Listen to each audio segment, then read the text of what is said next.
नमस्कार दोस्तों, आज की कहानी है पिता ने पेश की अनोखी मिसाल। आज की कहानी ऐसे समाज को एक नई शिक्षा देती है जो बेटियों को सुसाइड करने के लिए मजबूर कर देते हैं। कमलनाथ जी अपनी बेटी राजनंदिनी की शादी तय कर देते हैं। यह रिश्ता कमलनाथ के रिश्तेदार गुप्ता जी ने उनको बताया था। लड़के के परिवार वाले लड़की के घर उसको देखने के लिए आते हैं और उन्हें राजनंदिनी पसंद आ जाती है। राजनंदिनी पढ़ी लिखी, सुंदर और समझदार लड़की थी। उसने फैशन डिज़ाइनर का कोर्स किया था। सारी फॉर्मेलिटी होने के बाद शादी की तारीख 1 महीने बाद निश्चित कर दी जाती है। कमलनाथ जी शादी की तैयारियां जोरों शोरों से करने लगते हैं। अपने सारे रिश्तेदारों को शादी का कार्ड, मिठाई खुशी खुशी बांटते हुए कहते हैं, मेरे घर की आखिरी शादी है, ज़रूर से आना। लड़के वाले शादी में जो जो चाहिए उसकी लिस्ट कमलनाथ जी को थमा देते हैं। शादी में एक कार भी चाहिए, उन्होंने बाद में व्हाट्सएप करके बता दिया था। कमलनाथ जी अपनी बेटी को सारी खुशी देना चाहते थे, इसलिए वह खुशी खुशी सारी डिमांड उनकी पूरी कर देते हैं। वो चाहते थे जैसे उनकी बेटी बड़े नाजों से इस घर में पली बड़ी, वहाँ ससुराल में भी जाए तो उसे कोई दुख और तकलीफ ना हो। राजनंदिनी के बड़े भैया और भाभी भी उसको प्यार करते थे। महंगे महंगे तोहफे शादी के लिए खरीदते हैं। देखते देखते शादी का दिन भी आ जाता है। राजनंदिनी आज लहंगे में बहुत सुंदर लग रही थी। उसने यह लहंगा खुद डिजाइन किया हुआ था और जब वह पार्लर से तैयार होकर आती है, एकदम चांद सी दुल्हन लगती है। उसके पिता उसको देखकर फूट फूट कर रोने लग जाते हैं। एक तरफ उन्हें खुशी थी और दूसरी तरफ गम, क्योंकि आज बेटी की विदाई जो थी। अपने माँ बाप को देखकर वह भी रोने लग जाती है। तभी एक बच्चा बोलता है, दीदी अभी मत रो, मेकअप खराब हो जाएगा तो जीजा जी बिना शादी किए भाग जाएंगे। उसकी बात सुनकर सब हंस पड़ते हैं। बारात गाजे बाजे के साथ झूमते झूमते राजनंदिनी के घर पहुंचती है और राजनंदिनी के जयमाला, फेरे, शादी सारी रस्म अच्छे से पूरी हो जाती है और विदाई का वक्त भी आ जाता है। विदाई के समय उसके पिता उसके सामने नहीं आ पाते, अपने आप को कमरे में बंद कर रोने लगते हैं। राजनंदिनी का पति संजय बोलता है कि आपकी बेटी खुश रहेगी, मैं ये वचन देता हूँ पिताजी, प्लीज़ बाहर आ जाइए। यह बात सुनकर पिताजी रूम से बाहर निकलते हैं और संजय के माता पिता बोलते हैं, बहू नहीं बेटी ले जा रहे हैं, तो आप क्यों चिंता कर रहे हैं? एक घर से निकलकर दूसरे घर ही जा रही है, अब परेशान मत हो, आपकी बेटी वहाँ खुश रहेगी। तभी राजनंदिनी की माँ बोली, बेटी ससुराल के नियम कायदे निभाने होते हैं मरते दम तक। आंखों में नए नए सपने और दिल में कई अरमान सजोए राजनंदिनी अपने ससुराल की दहलीज पर कदम रखती है। ससुराल में उसका खूब धूमधाम से गृह प्रवेश होता है। राजनंदिनी जैसा कि उसकी माँ ने बोला था, घर के नियम कायदे सब मानती थी। संजय भी उसे घुमाता फिराता, मूवी ले जाता, उसके सारे शौक पूरा करता। संजय को पाकर वह बहुत खुश थी। सास ससुर भी उसका बहुत ख्याल रखते थे। तभी 3 महीने बाद एक दिन संजय रात को घर नहीं आया। राजनंदिनी घबरा कर उसको फ़ोन करती है। संजय बोलता है, कुछ दिनों के लिए मेरा काम नाइट शिफ्ट हो गया है, इसलिए अब रात को नहीं आ पाऊँगा, लेट हो जाएगा, तुम खा पी कर सो जाओ। राजनंदिनी चुपचाप सो जाती है और रोज का यही रूटीन रहता है। संजय रात को उसके पास कभी नहीं आता था। राजनंदिनी पूछती है कि आपका काम तो सुबह का था, नाइट कैसे शिफ्ट हो गया? वह बोला, नाइट में अधिक पैसे मिल रहे हैं, इसलिए मैंने सोचा अब तुम भी हो, तुम्हारा ख्याल रखना है, अब ये मेरी जिम्मेदारी है। संजय खाना खाकर निकल जाता है रात को, लेकिन वो अपना फ़ोन भूल जाता है। कुछ समय बाद फ़ोन की घंटी बजती है। राजनंदिनी ने उसका फ़ोन उठाया तो आवाज़ आया, संजय आज रात को तुम मेरे घर आ रहे हो ना? जल्दी आओ, अब तुम्हारे बिना अच्छा नहीं लग रहा है। राजनंदिनी को बोलने का मौका भी नहीं मिला। कुछ समय बाद संजय को अचानक उसके फ़ोन की याद आई। वह घर वापस आया और अपना फ़ोन लेकर जाने लगा। राजनंदिनी को उस पर शक हो गया था और उसने उसका पीछा करना शुरू किया। उसने देखा संजय किसी औरत के घर घुस गया है। उसने खिड़की से झांका। वे दोनों आपस में बातचीत कर रहे थे और एक दूसरे को गले लगा रहे थे, किस कर रहे थे। यह सब सीन देखकर वह चौंक गई। उसके पसीने छूट गए। उसके आंखों से आंसू बहते जा रहे थे। भरोसा नहीं हो रहा था कि वही संजय था जिसने 7 जन्मों तक साथ रहने के वादे किए। 7 महीने भी नहीं हुए तोड़ दिया। राजनंदिनी को कुछ समझ नहीं आता कि वह क्या करे। उसके हाथ पैर कांपने लगते हैं। उसे लगता है जिस पति से उसने इतना प्यार किया वह उसे धोखा दे रहा है। रोते रोते वह वापस घर आई। रात भर सो नहीं पा रही थी, सिर्फ रोती रही। सुबह हुई तो संजय के आने का बेसब्री से इंतजार कर रही थी। जैसे संजय घर आया वह फ़ोन में बिजी हो गया। जब वह बाथरूम में गया उसने उसका मोबाइल चेक किया।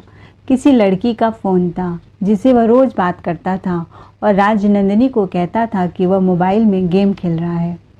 राजनंदिनी भी उसके बात में आसानी से आ जाती थी, लेकिन रात की सच्चाई देखकर अब वह समझ चुकी थी संजय उसे धोखा दे रहा है।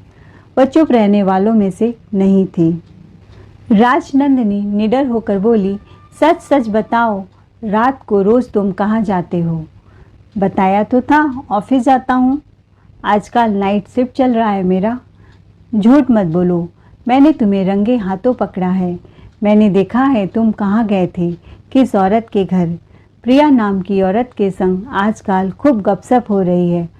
लो देखो, मैंने वीडियो भी बनाया है। और मम्मी जी, पापा जी, आप भी अपने बेटे का करतूत देखिए। वह क्या क्या गुल खिला रहे हैं आपके पीठ पीछे। राजनंदिनी हैरत में पड़ जाती है जब सास ससुर उसका साथ न देकर उसके बेटे का साथ देते हैं। कहते हैं तो क्या हुआ, किसी लड़के के संग देखने से क्या होता है, यह आजकल का फैशन है। और वह ऑफिस में काम करता है, 4 लोगों से मिलना जुलना उसका होता है। इसका यह मतलब थोड़ी नहीं है कि उसके संग कुछ चक्कर है। शादी तो उसने तुम्हारे साथ की है। संजय फोटोज वीडियोस देखकर चिढ़ जाता है। उसका गुस्सा 7वें आसमान में चढ़ जाता है और वह खुद ब खुद बकने लगता है।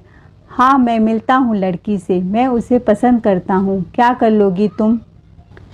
पत्नी हो, पत्नी बनकर रहो, वरना पैर की जूती बनाने में मुझे टाइम नहीं लगेगा। खाओ पियो और पड़ी रहो।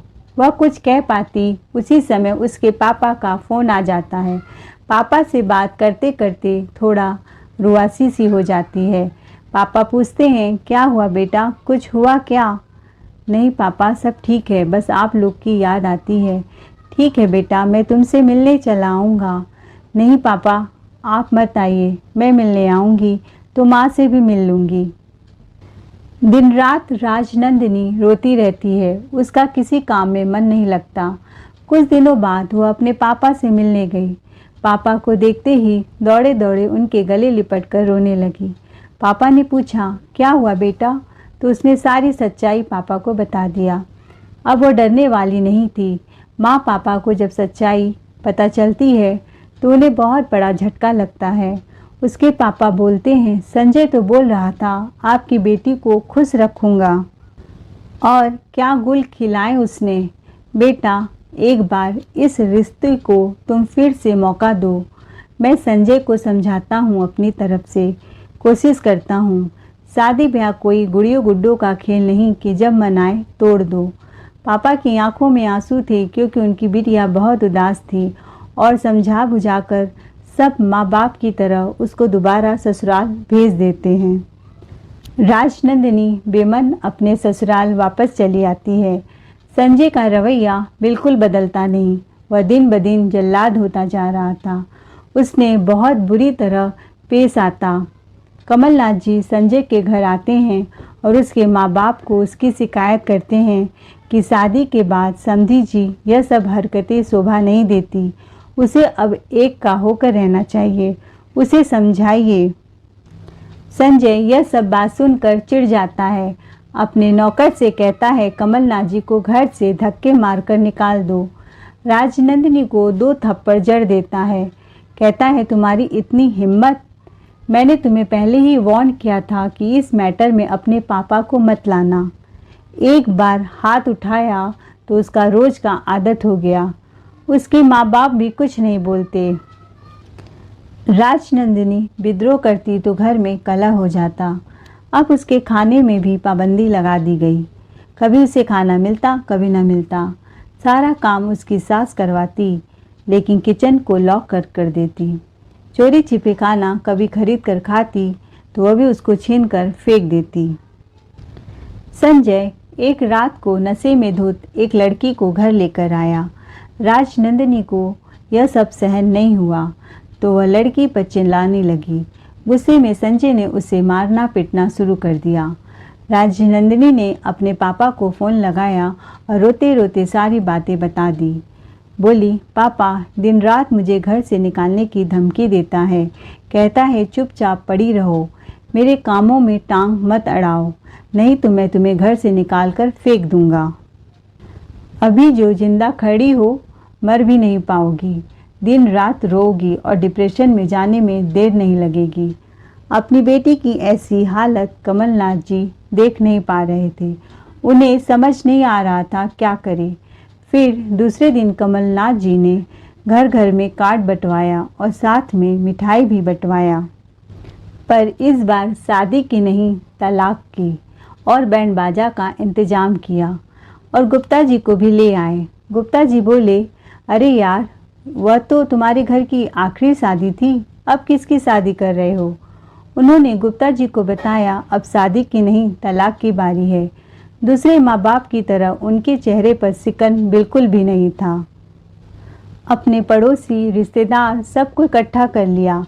सब बड़े खुश थे। इस बार शादी के लिए नहीं तलाक के लिए जा रहे हैं। बेटी को बचाएंगे और उसकी खुशियाँ वापस लाएंगे। ढोल ताशा नगाड़े के साथ बेटी के घर पहुंच गए। संजय उस समय राजनंदिनी पर खूब गाली गलौज कर रहा था। उसे मारने ही जा रहा था, तभी ढोल नगाड़े पटाखे की तेज तेज आवाज़ आने लगी। उसने सोचा शायद कोई बारात जा रही है और बाहर आकर देखा तो उस बारात में राजनंदिनी के माता पिता, रिश्तेदार, पड़ोसी सब थे। संजय के घर घुस कर आते हैं और नगाड़े के साथ नाचते नाचते अपनी बेटी को विदा करके ले जाते हैं और तलाकनामा उनके मुंह पर फेंक देते हैं। आसपास के लोग ढोल नगाड़े की आवाज़ सुनकर सोचते हैं यह क्या हो रहा है।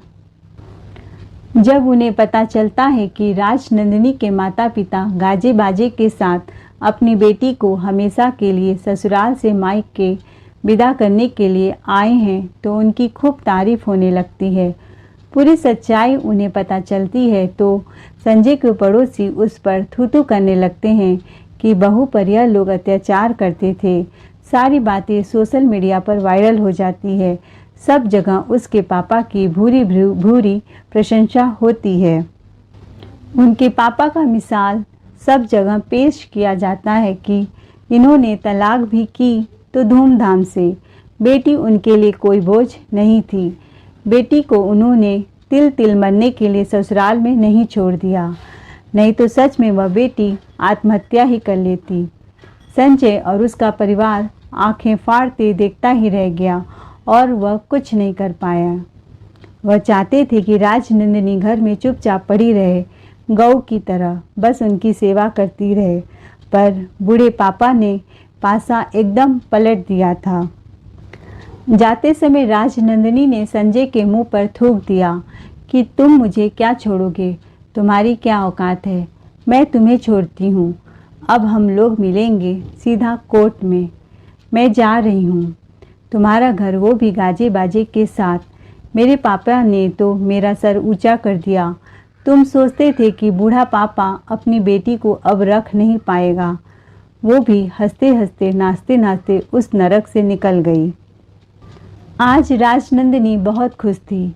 कमलनाथ जी ने संजय से कहा गर्व के साथ, बेटी का कन्यादान किया था, बेचा नहीं था कि जैसे चाहे वैसे मनमानी करते रहो। दोस्तों, आई अग्री कि कन्यादान बहुत बड़ा दान होता है, लेकिन ऐसा कन्यादान करने से क्या फ़ायदा कि बेटी जिंदा लाश बन जाए? क्या इसका पुण्य हमें मिलेगा? नहीं ना। इसलिए कन्यादान करके भी अगर बेटी पर कोई भी जुल्म हो तो उसका साथ जरूर दे, क्योंकि पहले बेटी वो आपकी है। इसलिए इस कहावत को बदलना पड़ेगा कि बेटी मायके से डोली में जाती है और ससुराल से अर्थी में आती है। हमारे समाज में बेटी को यही शिक्षा दी जाती है कि एक बार ससुराल चली गई तो जिंदगी भर तुम्हें वहीं निभाना पड़ेगा, मायके आने का अधिकार नहीं होता है। सास परेशान करे, गाली दे, पति मारे पीटे, सब तुमको एडजस्टमेंट करके वहीं पर रहना पड़ेगा। उम्मीद है ये कहानी आपको पसंद आई होगी। कहानी अच्छी लगी हो तो चैनल को लाइक, शेयर, सब्सक्राइब जरूर करें। कमेंट में अपनी राय जरूर बताएं। कहानी सुनने के लिए दिल से धन्यवाद।